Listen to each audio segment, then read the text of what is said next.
하나님 말씀은 출애굽기 20장 15절 한 절만 같이 합독하겠습니다. 출애굽기 20장 15절 한 절만 같이 합독하겠습니다. 도둑질을 하지 말라. 오늘은 여러분과 함께 도둑질하지 말라라고 하는 제목으로 같이 말씀을 나누도록 하겠습니다. 우리 옆에 있는 우리 성도님들에게 같이 한번 인사합시다. 당신은 복의 근원입니다. 한 번 더 인사합시다. 빛의 경제를 회복합시다. 십계명을 우리가 이제 하나씩 이렇게 살펴보고 있습니다. 그런 가운데 오늘은 도둑질 하지 말라라고 하는 제목이었었어요. 이 말씀을 묵상하는데 옛날에 내 생각이 좀 나더라고요. 제가 어릴 때 동네에서 주로 친구들하고 놀면 숨바꼭질 아니면 오징어 게임, 뭐 비석치기, 제기차기 뭐 이런 거 하면서 주로 놀았거든요. 근데 어느 날 동네에 오락실이 생긴 겁니다. 그래가지고 애들이 그 오락실에 막 바글바글 막 몰려드는 거예요. 나한테도 친구들이 오락실 한번 가자고, 새로운 기계가 왔는데 너무 재밌다고. 그래서 나도 친구 따라서 오락실에 가본 겁니다. 근데 오락실에 가보니까 벌써 막 애들이 얼마나 많은지요. 막 줄을 서서 막 기다리고 있는 겁니다. 그 50원짜리 동전 하나만 집어넣으면 게임을 막 재밌게 할 수 있는 거예요. 그래서 무슨 게임 하나 이렇게 봤더니 그 당시에는 딱 두 개 게임이 있었거든요. 갤러그라고 그래가지고 위에서부터 막 이제 파리가 막 내려옵니다. 그럼 밑에서 막 이제 총을 쏘면 파리가 이제 하나씩 막 죽는 거예요. 그래가지고 그렇게 해가지고 이제 점수를 누가 많이 올리냐, 이 게임이었었어요. 또 하나는 뭐냐면 인베이더라고 하는 게임이 있었어요. 이렇게 벽이 이렇게 있고 나는 밑에 숨어 있는 겁니다.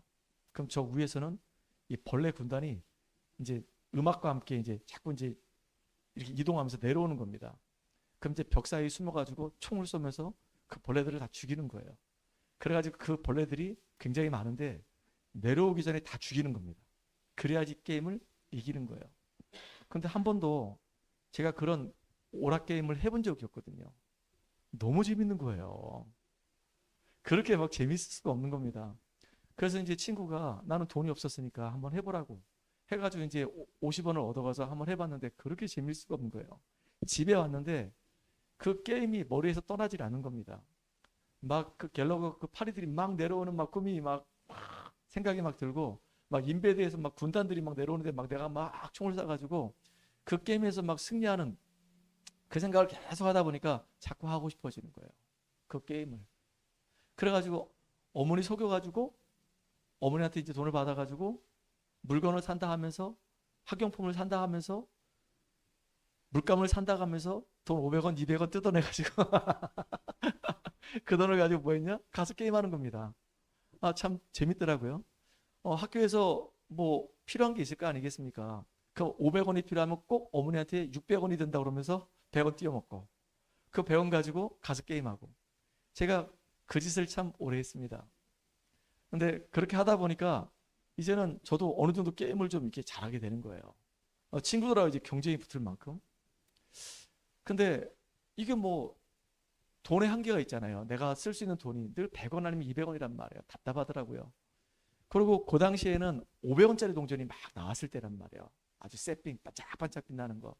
어머니가 이제 장사를 했기 때문에 500원짜리 동전만 나오면은 돈통에다 그 돈을 차곡차곡 모아두는 겁니다. 내가 몰랐거든요. 근데 어느 날 이제 어머니가 장사를 하고 오시다가 500원짜리 동전이 좀 많았나 봐요.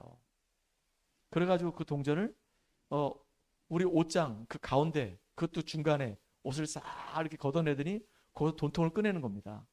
그래가지고 거기다가 어머니가 500원짜리 동전을 막 집어넣는 거예요. 그리고 이게 한번 뒤로 쓱 살펴보더니 다시 거기다 집어넣고 옷으로 싹 가려놓는 겁니다.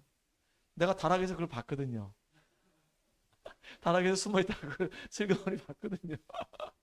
그리고 이제 어머니 또 장사로 나가시는 겁니다. 그 내가 이제 야 어머니가 이렇게 이 금고에다가 이렇게 돈을 숨겨 놓으셨구나, 저축을 하고 계셨구나. 그래서 내가 이제 옷을 다 이렇게 잘 내려놓고 보니까 진짜 금고가 있어. 그래서 이제 이 금고를 어떻게 열지? 그 진짜 금고예요. 조그만 금고. 오른쪽으로 몇 번 돌리고 왼쪽으로 몇 번 돌리고 오른쪽으로 몇 번 돌리면 딱 열리는 그런 금고 있잖아요. 근데 이걸 어떻게 열지?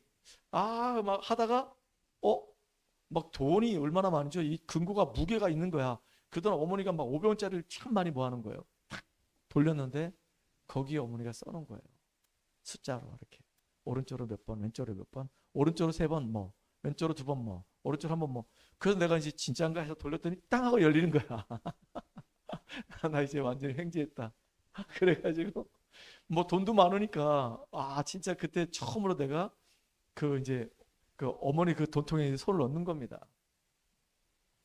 그 전에는 이제 아버지 주머니에 손을 집어넣어가지고 돈을 빼서 이제 가서 오락도 하고 막 그랬거든요.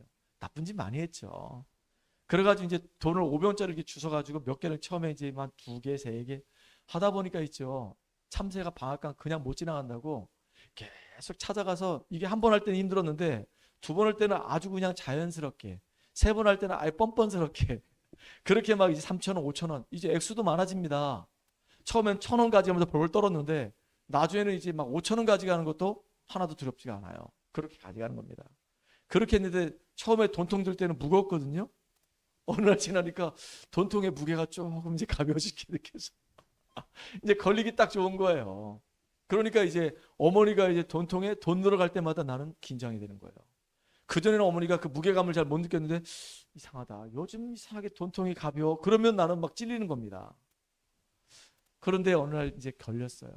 왜 걸렸냐? 동네에서 소문 났어요. 달째가 도대체 어디서 돈이 많은지 모르겠는데 우리 애들까지 돈을 빌려줘가면서 오락을 하게 해가지고 이상하다고 달째 요즘 돈 씀씀이가 이상하다고 그 우리 어머니한테 자꾸 그런 소리가 들려가는 겁니다. 우리 달째는 절대 오락실 갈 애가 아니야. 공부할 애지. 아니야 한번 확인해봐. 그래가지고 어쩐지 요즘 이상하게 돈통에 돈이 조금씩 없어지는 것 같고 가벼워지는 것 같은데 혹시 얘 달째가 내 돈통에 손을 대나? 어떻게 알았지? 아무도 모르는데. 그래서 이제 어머니가 확인 들어온 겁니다. 그때는 이실직고를 할 수밖에 없는 거예요. 오리발 내밀 수가 없어요. 증인들이 너무 많고 증거가 너무 많아. 그래가지고 어머니한테 얘기를 했습니다. 죄송하다고. 근데 어머니 선에서 딱 끝나야 되는데 아버지가 그걸 들었어. 네가 내 주머니에서도 돈 가져갔지. 이렇게 된 겁니다. 내가 자고 있는데 네가 돈 꺼내 가더라. 내가 모르는 척하고 있었는데 내가 다 알고 있었어. 근데 거기서 멈추지 않고 어머니 그 돈통까지 네가 손을 대? 이거는 있잖아. 그냥 말로 해서는 이거 끊어지지 않아. 이 손버릇, 이 남 물건 훔치는 거 이거 그냥 해결되지 않아. 너는 오늘 정말로 후회할 만큼 맞아야 돼. 이러는 거 있죠. 나는 이제 죽었구나. 아버지까지 알았구나. 이제 정말로 나는 죽었구나. 그래가지고 아버지가 그 빗자락 몽둥이 가져와. 그래요. 빗자락 몽둥이 있거든요. 이렇게 집에서 이렇게 방 쓰는 이렇게 빗자락 이렇게 이 나무가 있고 거기에 이제 막 이 소리 이렇게 돼 있는 빗자락 몽둥이가 있단 말이에요. 그걸 가지고 아버지가 나를 때리겠다는 거예요. 10대를 때리겠다는 거예요. 아버지도 남자고 힘이 세잖아요. 10대 맞으면 어떻게 될까요? 내 종아리는요 성하지 못하는 겁니다. 시커멓게 멍들고 나는 쩔뚝거리고 다녀야 되고 더 심해지면 이 다리가 부러질지도 몰라요. 어린 나이였으니까. 그때 바짝 긴장하고 있는데 충격적인 사건이 벌어진 거예요. 아버지가 갑자기 당신의 이 옷을 쫙 걷어 올리더니 벽에 딱 손을 대고 서 있는 겁니다.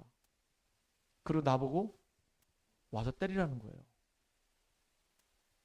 내가 너를 때려가지고는 이 문제 해결되지 않는다. 2번 다시 네가 남의 물건 손대지 않게 하기 위해서는 네가 나를 때려라. 10번을 때려라. 내가 아버지를 어떻게 때려요? 막 울면서 못한다 그러니까 때려 그러면서 아버지가 나한테 한 대를 딱 때리면서 이렇게 때려. 그 내가 울면서 아버지를 10대를 때렸어. 10대를.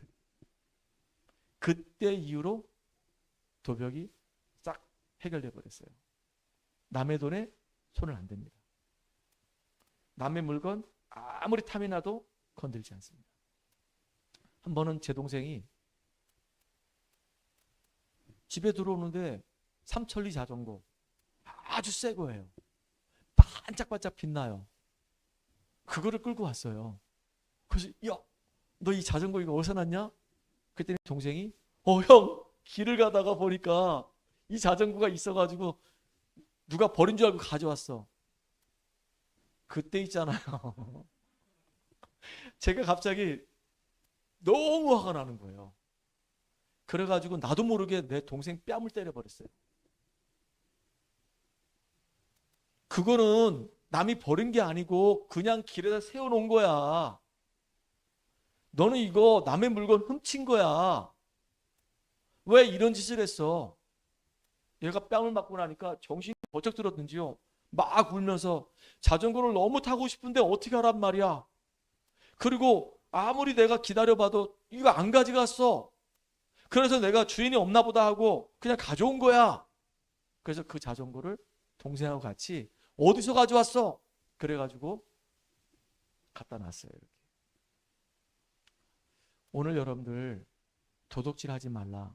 이거 간단한 얘기 같은데요. 이게요, 사람의 영적인 문제하고 딱 얻어 걸리면요, 심각한 문제를 야기시킨단 말이에요. 바늘도둑이 뭐가 된다고요? 소도둑이 돼요. 이 땅의 문제는요, 남의 것을 귀하게 여기지 않고 그 남의 것을 자꾸 내 것으로 만들려고 하는 그 욕심 때문에 진짜 큰 문제가 생기는 겁니다. 살인하는 것도 큰 문제지만 남의 것을 훔쳐서 다른 사람을 피해를 주는 것도 굉장히 큰 문제가 되는 거예요. 오늘 이 말씀을 듣는 가운데 우리 사랑하는 우리 성도들, 우리 렘넌트들은 정말로 하나님 앞에 남의 것을 손대지 않아도 될 만큼 빛의 경제가 회복되는 여러분이 되기 바랍니다. 여러분이 하나님께 드리고 여러분이 어려운 사람을 도와줄 수 있을 만큼 경제의 축복을 누리는 여러분 되기 바랍니다. 내가 줄지언정 꾸지 않는, 빌리지 않는 그런 사람 되기를 주의 이름으로 축원합니다. 왜 도둑질이 나쁘냐? 이 도둑질이요, 삼중 범죄가 되는 거예요. 삼중 범죄란 말은 하나님을 속이는 겁니다. 그리고 그 대상자 다른 사람을 피해보게 만드는 겁니다. 그리고 나에게 영적인 심각한 문제를 가져다주는 범죄가 되기 때문에, 삼중 범죄가 되기 때문에 도둑질을 하지 말라라고 얘기하는 거예요. 이해가시죠? 근데 성경에 보니까 진짜 믿음 있는 사람, 하나님을 잘 믿는 사람, 언약 안에 있는 사람 전부 다 놀라웠게도 경제의 축복을 다 받았어요. 그러니까 여러분도 경제의 축복을 받는 축복의 주역들 되기 바랍니다. 아브라함이요, 그렇게 어려움 당하다가 마물의 상수리 수풀에서 단을 쌓기 시작했어요. 근데 하나님이 이 아브라함에게 축복을 하셨는데 어느 만큼 축복하셨냐? 가병 318명을 거느릴 만큼 축복을 하셨어요. 그러면 병사가, 무기를 가지고 싸울 수 있는 병사가 318명입니다. 그 부인이 한 명만 있다고 생각해 보세요. 그리고 그 가정에 자녀가 한 명만 있다고 생각해도 이 아브라함은 1000명을 거느리고 있는 거부가 된 겁니다. 하나님이 이렇게 믿음의 사람이 아브라함을 경제적으로 축복하셨어요. 아까 우리 성도님도 기도했지만은 이삭이 한 해 농사를 지었는데 100년의 응답을 받았어요. 아버지 아브라함이 팠던 그 우물을 팠는데 이 블레셋 사람들이 와서 다 뺏어가는 겁니다. 그래가지고 또 다시 다른 데 가서 파고 또 파다 보니까 셈의 근원을 얻어버렸어요. 르호봇의 경제가 이 이삭에게 회복됐단 말이에요. 하나님이 이렇게 이 이삭을 축복하시는 겁니다. 여러분들, 이런 응답들을 누리는 여러분 되기 바랍니다. 또 욥 보세요. 욥은 동방의 의인이었었어요. 동방에서 누구든지 아는 사람이 있었어요. 아, 저 사람은 믿음의 사람. 근데 하나님이 이 욥을 얼마나 큰 축복을 주십니까? 자녀도 다 죽어버리고 가축도 다 죽어버리고 재산 다 날려버렸는데 믿음 하나 지켰는데 하나님이 믿음의 사람 욥에게 2배, 3배의 축복을 허락하셨어요. 또 바울을 보세요. 바울은 다메섹에서 복음을 깨닫고 난 이후에 완전히 인생의 결론을 딱 내려버렸어요. 하나님 나를 부르신 이유가 있다. 이방인들과 임금들과 이스라엘 자손들에게 이 복음을 전달하는 택한 그릇으로 하나님 나를 부르셨다. 나는 저 로마까지 복음 전하는 그 일에 생을 드릴 것이다. 결정을 딱 내렸는데요. 결단을 했는데 하나님께서 이 바울에게 경제인들, 산업인들 막 붙여가지고요. 세계 선교할 만큼 경제의 축복을 누렸습니다. 여러분 진짜 이런 응답 받길 바랍니다. 초대교회 성도들 보세요. 사도행전 2장에 보니까 초대교회 성도들이 성령 충만함 받고 현장에서 복음 전했는데요. 어떤 일들이 벌어지죠? 은혜 받은 사람들이 자기 재산을 다 팔아가지고 하나님 앞에 다 헌금을 드리는 겁니다. 그래서 초대교회는 경제적으로 어려움 당하지 않았어요. 초대교회 안에는 경제적으로 어려움 당한 사람도 있고 다시 말하면 돈이 없는 사람도 있고 경제적으로 여유가 있는 사람이 있었단 말이에요. 은혜 받다 보니까 자기의 재산을 팔아가지고 그걸 하나님께 드려서 교회가 움직이는 데 있어서 어려움이 없도록 그렇게 만들어 버렸어요. 하나님이 그 사람들을 가만히 놔뒀겠습니까? 더 큰 응답으로 하나님이 축복하셨단 말이에요. 이렇게 여러분들은 경제의 축복 누리는 응답의 사람, 축복의 사람 되길 바랍니다. 어떻게 하면 될까요? 우리는 어떻게 하면 이렇게 경제의 축복 누릴 수 있을까요? 가난은 죄가 아닙니다. 근데 가난이 계속되는 것은 이거는 영적인 문제란 말이에요. 자손 대대로 계속 가난하게 살아야 된다? 이거는요 영적인 문제예요. 진짜 우리가 복음 가졌다고 한다면 하나님의 축복을 받고 빛의 경제를 회복해가지고 하나님 나라 이루는 그 일에 우리 인생이 가장 가치 있게 쓰임 받아야 할 거 아니겠습니까? 어떻게 우리가 이 축복을 받을 수 있을까요? 첫 번째입니다. 하나님의 백성은 경제의 축복 이전에 먼저 영적인 힘을 얻어야 됩니다. 이게 제일 중요한 거예요. 나를 살려야 되는 겁니다. 내가 살아야지만이 다른 사람도 살릴 수 있고 현장도 살릴 수 있습니다. 어떤 한 소년이 일을 하기 시작한 겁니다. 이제 조그만 가게에서 일을 하기 시작했는데 손님이 와가지고 물건을 사고 물건값을 지불했어요. 그런데 그 물건값이 1달러라고 한다면 그 1달러 이게 주면 되는데 그 돈이 너무 새 것이었단 말이에요. 그래서 손님은 생각할 때 자기는 분명히 1달러 줬다고 생각했단 말이에요. 근데 이 소년이 돈을 받고서 이렇게 세다 보니까 1달러가 너무 새 돈이다 보니까 그게 2달러가 붙어가지고 1달러처럼 온 거예요. 그러니까 이 소년은 2달러 받은 거예요. 그래서 1달러는 물건을 팔았으니까 거기다 놓고 1달러를 준 그 손님이 누군지 수소문해가지고 가서 찾아가지고 얘기를 한 겁니다. 이렇게.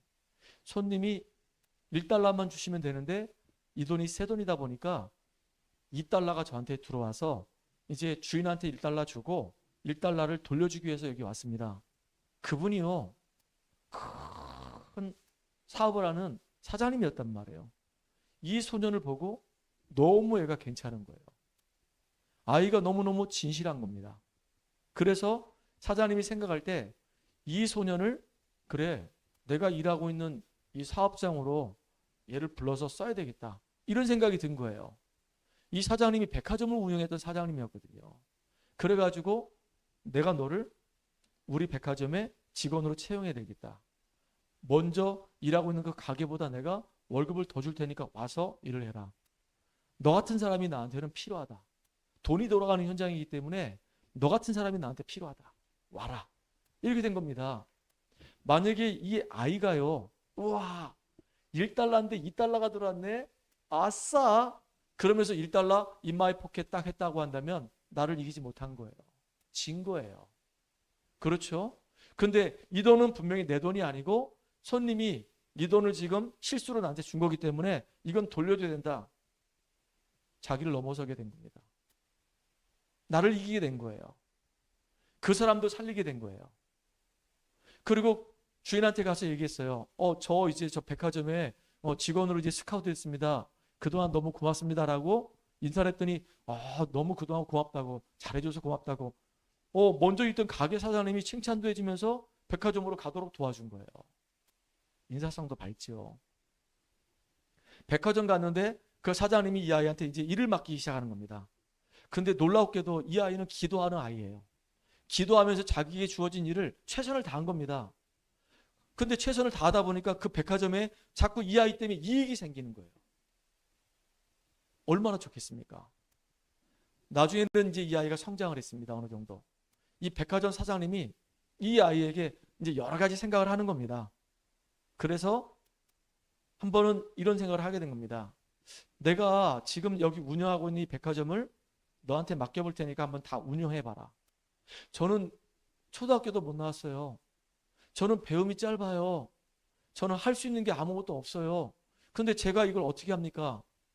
네가 지금 우리 백화점 와가지고 백화점을 성장시키지 않았냐? 그러면 너는 얼마든지 할 수 있다. 그리고 이제 맡겨줬어요. 근데 이 친구가요, 백화점을 쭉 운영하면서 하나님 주신 지혜를 가지고 기도 속에서 어떻게 했냐? 미국 전역에다 체인점을 쫙 만드는 겁니다. 체인점을 쫙 만들어서 그 체인점을 운영하기 시작하는 거예요. 한 개의 백화점이었는데 이게 이제 수십 개, 수백 개로 쫙 된 겁니다. 그걸 보고요, 이 사장님이 야, 얘는 정말로 보통 아이가 아니구나. 그래서 그 백화점을 그 아이에게 다 물려줬어요. 미국은 그럴 수 있잖아요. 그래서 이 사람이 백화점 왕이 됐습니다. 그 사람 이름이 워너메이커입니다. 참 놀랍지요. 나중에는요, 백화점 왕이 되다 보니까 돈을 많이 굴리는 사장님이 되고 회장님이 되다 보니까 나라에서 이 사람을 최신부 장관으로 이제 부른 겁니다. 당신 이제 이 미국의 최신부 장관이 되라.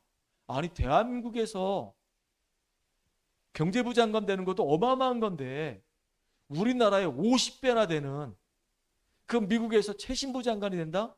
이거는요, 보통 일이 아닌 거예요. 근데 참 멋있죠. 이 사람 진짜 믿음의 사람이죠. 뭐라고 얘기했냐? 나는 주일학교 교사입니다. 주일학교에 매주마다 나와 함께 예배드리고 있고 같이 말씀 나누고 있는 아이들이 있습니다.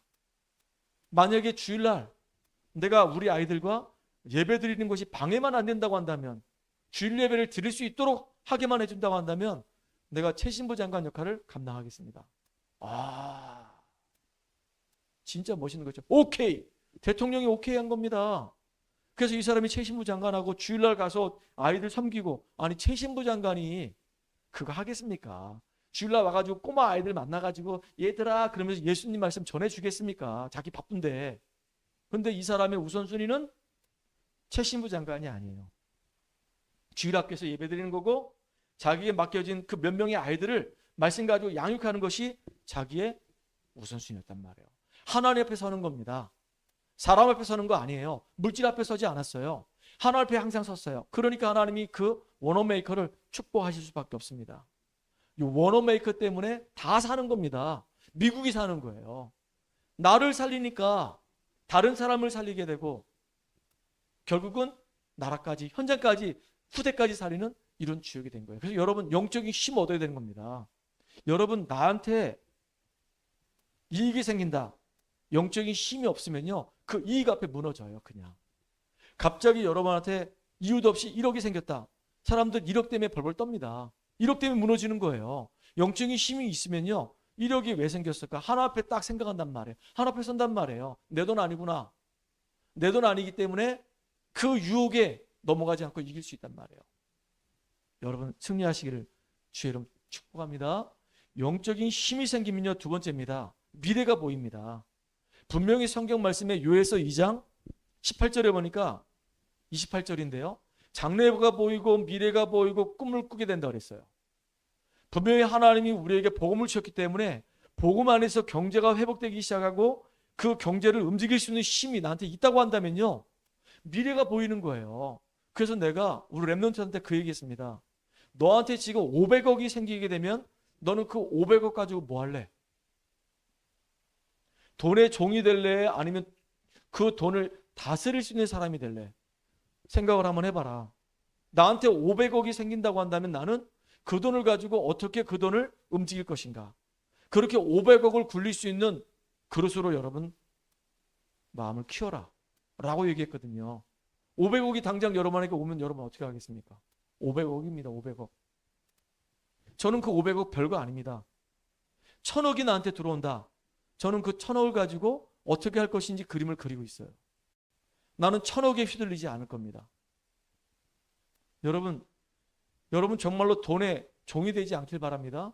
진짜 복음 안에서 비전과 꿈 있는 사람들은 그렇게 인도받을 거란 말이에요. 알겠죠? 또 사도행전 2장 17절에 보니까 똑같은 말을 했어요.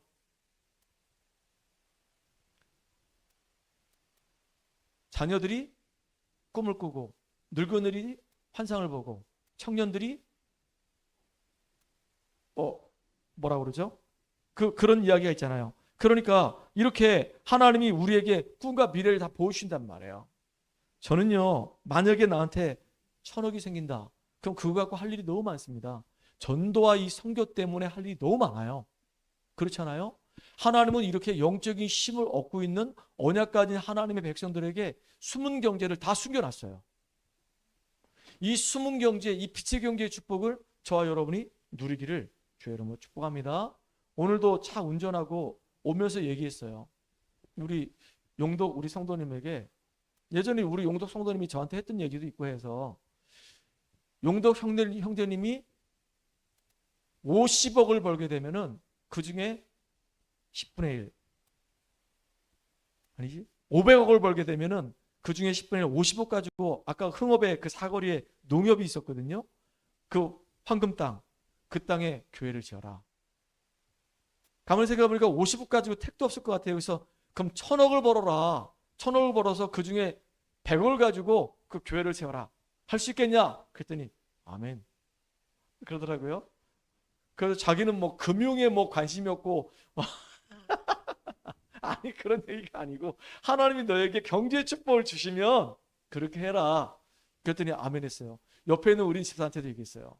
만약에 정말로 교회가 경제를 필요로 한다고 한다면 교회에 정말로 헌신해라. 그리고 집사님도 교회 하나 세워라 했더니 아멘 하더라고요. 나 오늘 교회 2개 얻었습니다. 할렐루야. 자, 어떻게 하나님이 우리에게 경제의 축복을 주실까요? 3번째입니다. 어떻게 경제의 축복을 회복할 수 있을까? 하나님이 말씀하셨어요. 나를 시험해봐라 라고 얘기한 게 딱 한 군데 있거든요. 11조입니다. 내 생명도 하나님 거, 나의 경제도 하나님 거, 모든 것이 다 하나님 것입니다. 하나님 나에게 맡겨주신 거예요. 그 맡겨주신 것 중에서 10의 1을 내가 하나님의 일을 위해서 하나님께 드리는 겁니다. 그 10의 1을 가지고 진짜 교회가 살아날 수 있도록 하나님 나라의 일을 이룰 수 있도록 하나님이 하나님 앞에 10의 1을 드리라고 말씀하셨어요. 그러면서 뭐라 말씀하셨냐? 시험해보라고 얘기했어요. 심지어 또 뭐라 말씀하셨냐? 11조를 안 내는 것은 내 것을 도둑질하는 것이라고 얘기했어요. 진짜 10의 1을 안 내는 것은 도둑질하는 거예요. 아니 목사님 신약에 보니까 11조 얘기 예수님도 별로 안 했는데요. 여러분들 유대인들은요 율법을 철저히 지키는 사람이에요. 아예 구약시대부터 철저히 율법을 지켰던 사람이에요. 그러니까 유대인들 중에 11조 안 내는 사람 한 명도 없습니다. 전체가 다 11조네요. 철저하게 되기 때문에 그러니까 굳이 그 사람들에게 11조 얘기할 필요가 없었던 거예요. 얘기 안 해도 율법에 딱 사로잡혀 있기 때문에 11조를 철저히 냈던 사람이기 때문에 얘기할 필요가 없는 거예요. 다만 예수님이 딱 2번 얘기했어요. 11조를 낼 때 어떤 중심을 갖고 내야 되냐라고 하는 그 부분만 딱 2가지 얘기했어요. 그냥 11조를 의미 없이 틱틱틱 이렇게 내니까 진짜 11조가 너무너무 중요하다 그 얘기예요. 여러분, 여러분에게 생긴 소득을 그 11조를 하나님께 드리는 사람 되기 바랍니다. 어떤 한의사는요 돈을 너무 많이 벌다 보니까 이걸 계수할 수가 없어. 그러니까 어떻게 11조를 드렸냐? 자기에게 환자가 와가지고 이렇게 치료를 받고 가면은 거기서 나오는 그 치료비를 내잖아요. 그 무조건 거기서 11조 떼는 겁니다. 이렇게. 아니 그 직원들 월급도 줘야 되지 않나요? 나머지 가지고 얼마든지 자기 줄 수 있다는 거예요. 아니 생각해 보세요. 10의 1이에요. 10개 중에서 하나 내니까 9개 가지고 그 한의원도 다 운영할 수 있고 그 밑에 같이 일하고 있는 직원들, 같이 일하고 있는 의사들한테 다 돈을 주고도 돈이 남는데요. 그러니까 자기는 하나님 앞에 무조건 어떻게 복잡하니까 아예 그냥 그렇게 다 뛰라고 얘기했대. 돈이 들어올 때마다 뛰는 거예요. 이렇게. 하나님이 그 한의원 축복하시는 거 있죠. 여러분 11조를 냈기 때문에 하나님이 축복하시는 게 아닙니다. 진짜 11조의 그 의미를 알고 드릴 때 하나님은 그 사람을 축복하는 거예요. 11조 때문에 시 없는 사람 얼마나 많은데요. 교회에서 의미를 모르는 겁니다. 구원에 대한 이 은혜와 이 감격과 이 11조가 도대체 어떻게 쓰이는지, 전도와 이 선교 쪽에 어떻게 쓰이는지 모르니까 결국은요 11조 내면서 시험 들어버려요. 그리고 지금 밖에 교회 안 다니는 사람들 대다수 다 얘기해 보면 그 중에 많은 사람들이 교회 헌금 얘기하는 것 때문에 너무 힘들다고 얘기하면서 교회 다니기 싫다고. 아직 구원에 대해서 뭔지 모르는 겁니다. 구원의 그 은혜가 뭔지 모르는 거예요. 진짜 전도가 얼마나 이게 가치 있는 것인지 모르는 겁니다. 진짜 안타까운 거 있죠. 교회가 크고 작고를 떠나서 진짜 구원의 먼저 은혜와 그 축복을 내가 누려야지만이 헌금을 하더라도 기쁘고 감사한 마음으로 하게 되고요. 교회가 어떤 일을 하는지 알아야지만이 진짜 헌금을 하더라도 의미가 있는 헌금을 하는 거란 말이에요. 진짜 하나님 앞에 드리는 헌금을 이상하게 쓰는 교회에 헌금하지 마세요. 전도하지 않는 교회에다 헌금하지 마세요. 선교하지 않는 교회에다 헌금하지 마세요. 그거는요 헌금해놓고 망하는 길입니다. 분명히 말씀드립니다. 전도와 선교하는 그 교회에 헌금하시기 바랍니다. 아시겠습니까? 전도 선교하지 않는 그 교회는요 망하는 교회입니다. 교회만 막 어마어마하게 키우려고 하는 그 교회 헌금하지 마세요. 정말로 작더라도 전도 선교하는 그 교회에다 헌금하세요. 그게 여러분들 축복받는 길입니다. 두 번째입니다. 우리 교회는요 진짜 전도 선교하는 교회이기 때문에 여러분 이 지역에 우리 원주 지역만 해도 36만이 살고 있습니다. 36만이 정말로 복음 다 들을 수 있도록 우리 교회는 인도받아야 되는 겁니다. 정말로 모든 성도들이 좀 복음 받고 살아날 수 있도록 저는 하나님께 기도합니다. 하나님 진짜 우리 교회는 최소한 1000명 정도 모일 수 있는 그런 규모가 될 수 있도록 인도해 주세요. 왜 그러냐? 교회가 작으니까 있죠. 지역에 영향력을 못 줘요. 교회에 성도가 1000명이 모이잖아요. 희한한 일이 벌어집니다. 선거 때마다 정치인들이 찾아와요. 시의원이 찾아오고 국회의원이 찾아와요. 근데 교회가 성도 30명도 채 안 되면요 아무도 찾아오지 않습니다. 지역에 영향력을 못 주는 거예요. 지역의 이 흑암을 꺾을 수가 없는 거예요. 그래서 하나님 정말로 내가 하늘 가지고 기도합니다. 나는 교세를 자랑하려고 하는 것도 아니고 우리 교회가 크다고 내가 자랑하려고 하는 것도 아니고 정말로 하나님 앞에 나는 순수하게 복음운동, 전도운동, 선교운동 해야 되기 때문에 하나님 우리 교회 1000명이 모일 수 있는 그런 교회, 그런 성전이 될 수 있도록 주님 나를 축복해 주세요. 그리고 순수하게 복음만 전하도록 타락하지 않도록 하나님 우리 교회를 붙잡아 주세요. 교회가 다 성장하니까 전부 다 이상하게 다 타락합니다. 유럽 교회가 다 그렇게 타락했어요. 미국 교회가 다 그렇게 타락했어요. 성장해놓고 어마어마하게 성장해놓고 막 10만 명, 막 20만 명 모이니까 그 교세에 복음 사라져 버렸습니다. 만약에 그렇게 교세 때문에 복음이 사라질 것 같으면은 하나님 그냥 교회 성장하지 않게 해주세요. 그냥 복음만 말하게 해주세요. 근데 더 복음이 빛나도록 하기 위해서는 하나님 정말로 우리 교회도 성장해야 되겠습니다. 하나님이 재중심하실 것입니다. 여러분도 그런 마음 가지고 기도하시고요. 만약에 조금이라도 이상하다 한다면 헌금하지 마세요. 그럼 되잖아요. 그죠? 우리 교회가 건축 헌금을 해야 될 이유가 바로 거기에 있는 겁니다. 우리 교회는 거기 머무르지 않아요. 우리 교회는 앞으로 미래를 바라보고 우리 소중한 후대를 키워야 되는 겁니다. 어릴 때부터 이 아이들을 키워야 되는 거예요. 저는 제 마음에 우리 교회가 대안학교를 만들었으면 좋겠습니다. 공교육이 다 무너졌어요. 안타깝게도 학교 가가지고 애들이 예수님 얘기 한 번도 안 들어요. 학교에서 복음 얘기 안 해줘요. 세상 지식만 알려줘요. 애들이 학교 가서 교육하다가 유물론에 완전히 빠져버려요. 진화론에 다 빠져버려요. 애들이 이상하게 고등학교 졸업하고 교회 졸업해버려요. 그게 무슨 학교입니까? 학교에서 창조론도 알려주고 진화론도 알려줄 거 아니겠습니까? 론이니까, 학문이니까. 근데 학교에서 진화론만 알려주고 창조론 알려주지 않아요. 우리 애들이 고등학교 졸업하면서 다 교회 떠나요. 저는 그게 정말로 마음이 아파요. 세상 저식 진짜 필요합니다. 더 중요한 거 우리 애들 속에 언약을 심어줘야 되는 거예요. 복음을. 그래서 제가 진짜 대안학교 만들고 싶어요. 애들 검정고시 시험 봐서 중학교, 고등학교 졸업을 한다 하더라도 유학 가면 되잖아요. 미국으로. 그래서 우리 아이들을 지도해 줄 수 있는 RUTC를 진짜 만들고 싶단 말이에요. 그래서 여러분들 진짜 RUTC 헌금도 있어요. 저는 정말로 계속 기도하고 있어요. 우리 교회 세워진 이유가 전도, 선교, RUTC, 렘넌트 후대 때문에 세워진 겁니다. 이거 놓고 기도하고 있단 말이에요. 그러니까 여러분들 경제 축복을 마음껏 받아야 되는 거예요.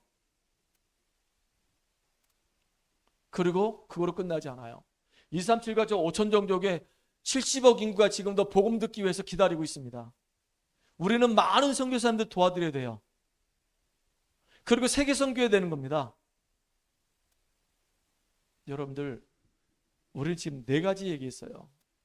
11조, 건축헌금, RUTC 헌금, 그리고 선교헌금. 4가지. 4대 헌금입니다. 여러분 기도하면서요, 하나님이 여러분들에게 감동 주시는 만큼, 여러분의 믿음의 분량만큼 그렇게 시험 들지 않는 그런 사람 되기 바랍니다. 하나님께 드리는 축복의 주역 되길 바랍니다. 자, 그래서 결론입니다. 이것도 헌금도요, 여러분들 은혜 받아야지만이, 믿음이 있어야지만이 드릴 수 있는 거예요. 아니, 돈 10,000원 내면서 벌벌 떤다니까요, 사람들이. 그 사람이 100만 원 헌금한다고 하면 어떻게 되십니까? 벌벌 떨어요. 1,000만 원 헌금한다고 하면 기절합니다. 여러분은 100억을 헌금해놓고도 감사하다고 얘기해야 돼요. 그만큼 여러분에게 뭐가 있어야 되냐? 영적인 힘이 있어야 되는 거예요. 창세기 41장 38절에 보니까 바로왕이 요셉을 보고 얘기했어요. 이와 같이 하나님의 신에 감동된 자를 내가 본 적이 없다라고 했어요. 불신자들이 보고 알 만큼, 여러분이 헌금을 하고도 당당할 만큼 하나님께 더 하고 싶어서 하나님께 기도하는 이런 응답의 사람 되기 바랍니다. 사무엘상 3장 19절에 보니까 사무엘이 하는 말 한마디도 땅에 떨어지지 않았다 그랬어요. 오늘 이 설교가 정말로 땅에 떨어지지 않는 설교가 되기 바랍니다. 여러분 마음속에 다 담겨져 가지고 언약이 되어지길 바라요. 저는 여러분에게 헌금하라고 강조하는 거 아닙니다. 진짜 헌금의 이유를 설명하는 겁니다. 하나님이 여러분을 축복하실 수밖에 없는 메시지를 여러분에게 전달하는 거란 말이에요. 사무엘상 16장 13절에 보니까 다윗이요, 양치기 하면서 어마어마한 축복을 받았잖아요. 사무엘이 와서 다윗 머리 위에 기름 부으면서 이스라엘 왕이 될 것이다 라고 했어요. 이 일 이후에 하나님의 신에 충만하라 그랬습니다. 우리에게 지금 가장 필요한 것은 뭐냐? 하나님의 능력으로 충만해지는 거예요. 영적인 힘을 얻는 겁니다. 누가 뭐라 하더라도. 그래서 열왕기하 2장 9절에 보니까 엘리사가 엘리야를 쫓아다니면서 끝까지 쫓아가면서 마지막 한 말이 뭐냐? 갑절의 영감을 달라고 얘기했어요. 예수님도 얘기했습니다. 성령 받아라. 이게 아니고요, 오직 성령이 너에게 임하시면, 이렇게 얘기하셨어요. 땅끝까지 증인 되리라. 우리는 세계복음화해야 되기 때문에 하나님 나에게 성령 충만함 주시고 빛의 경제가 회복되게 해주시고, 그래서 그 힘을 가지고 땅끝까지 복음 증거하는 축복된 사람 되게 해주세요라고 기도하면서 응답받는 저와 여러분 되기를 주여 여러분 축복합니다. 하나님 감사합니다. 우리에게 성령의 충만함을 날마다 덧입혀 주시옵소서. 정말로 남의 것을 탐하지 아니하게 하시고 하나님 주시는 빛의 경제를 회복해서 마음껏 하나님을 섬기며 전도와 선교를 하며 우리 후대 살리는 정인으로 우뚝 서게 하여 주시옵소서. 예수님의 이름을 감사하며 기도합나이다. 아멘. 찬송가